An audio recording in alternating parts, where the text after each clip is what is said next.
Okay, so I already reviewed the MCU movies. And I'm really sorry for the repetitiveness because I don't like reviewing movies that I've already reviewed.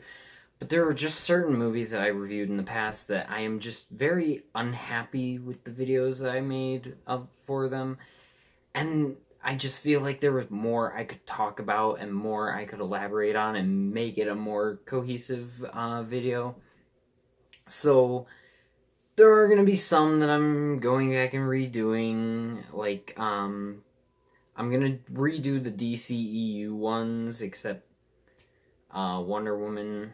I'm redoing the MCU and I'm redoing Star Wars, and I think that's it. So it'll be like 20 something videos that I'll be redoing that I've already done very recently. But hopefully you guys can just bear with it, and hopefully these videos will be a lot better than the previous versions that I've done, because that is the whole point of doing this, is just trying to take something I didn't do so well and trying to do it better. But so I'm redoing the MCU before Thor Ragnarok comes out, so this is going to be a separate series running alongside my reviews of the Marvel, just regular old Marvel movies already that I'm doing. And I'm only still continuing with that because I already started and I don't want to just completely stop, especially when I'm about to do Fantastic Four in a few weeks, so that'll be fun. But anyways, let's get into Iron Man. So Iron Man is the beginning of the MCU. It tells the story of Tony Stark. He's this arrogant douchebag. And then he gets trapped in a cave for who God knows how long.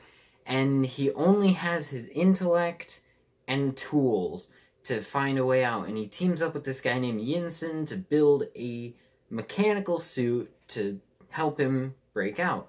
And when he gets back, he decides to update the design with his actual modern technology, and he becomes the superhero Iron Man. Guys, this movie's great. This movie's freaking incredible. Let's talk about the cast. Robert Downey Jr. as Iron Man. This was a tricky bit of casting. Robert Downey Jr.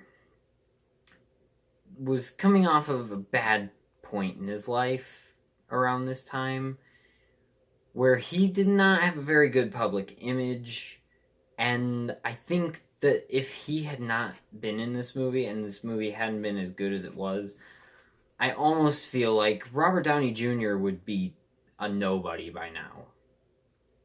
He would be waiting for his Colin Farrell break.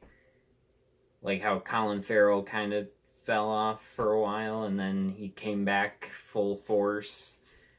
But then Gwyneth Paltrow is in the movie. She's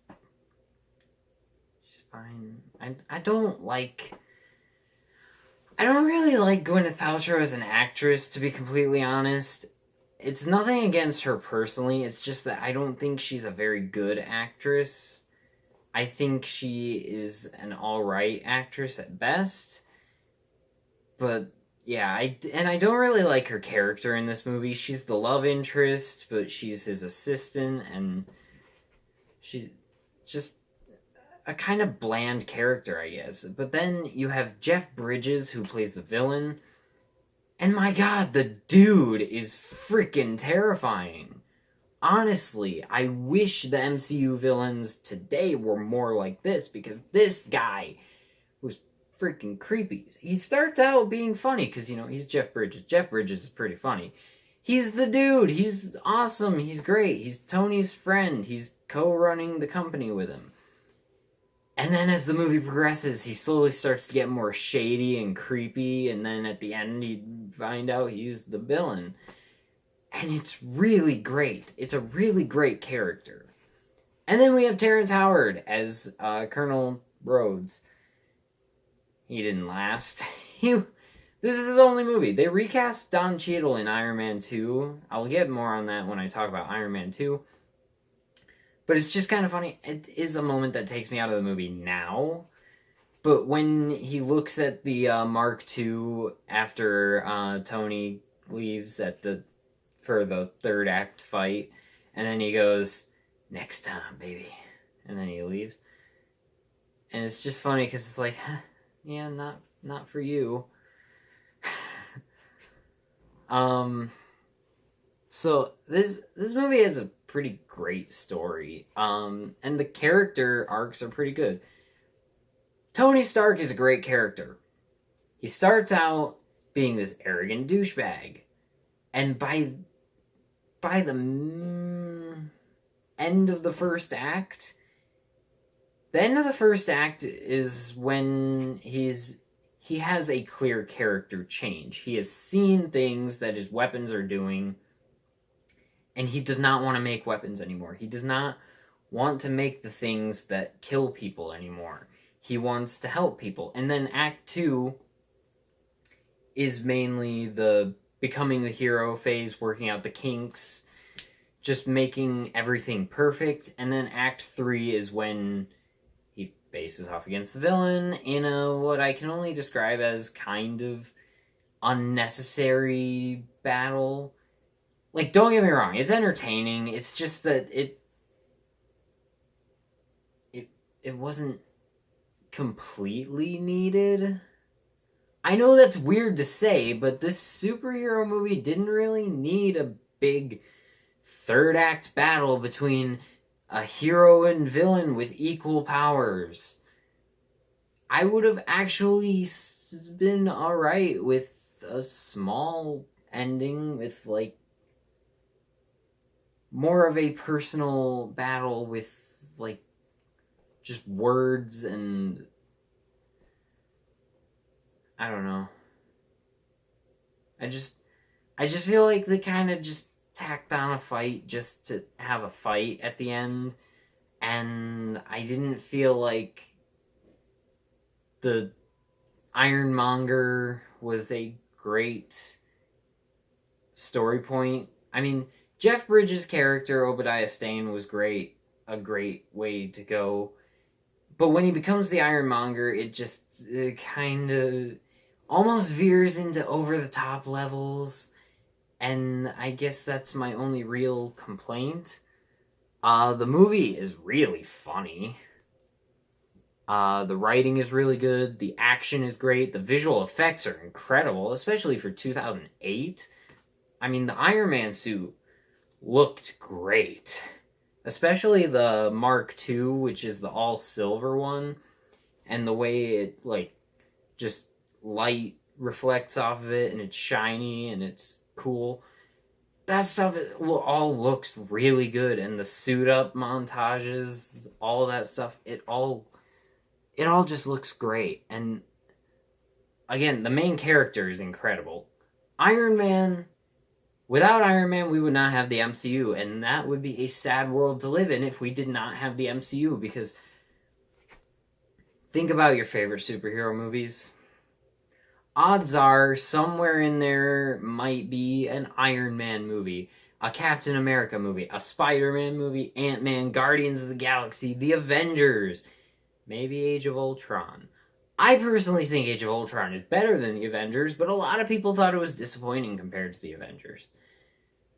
Either way, Iron Man kind of gave us the shared universe. This was the first movie that set it up, and they set it up greatly, because they had little hints. They didn't do too much setup for the franchise, and that is one of the best things you can do when you're trying to set up a franchise, is not set up a franchise. All they did was just make a really good movie, and then they snuck a couple references in there, like a prototype Captain America shield. Obviously, the organization shield with Agent Coulson. And then we gotta talk about the cameo at the end, the mid-post-credit scene. Samuel L. Jackson is Nick Fury. Great casting. I mean, honestly, if there's one person that I would think would make a great Nick Fury, it's Samuel L. Jackson. And it's mostly just because of seeing him in these movies. I would never think Samuel L. Jackson at first, but since he was cast, I cannot think of anyone better to play Nick Fury than Samuel L. Jackson. It's definitely better than David Hasselhoff. I mean, I haven't seen the David Hasselhoff movie about Nick Fury, but I'm just automatically assuming that Samuel L. Jackson, Samuel L.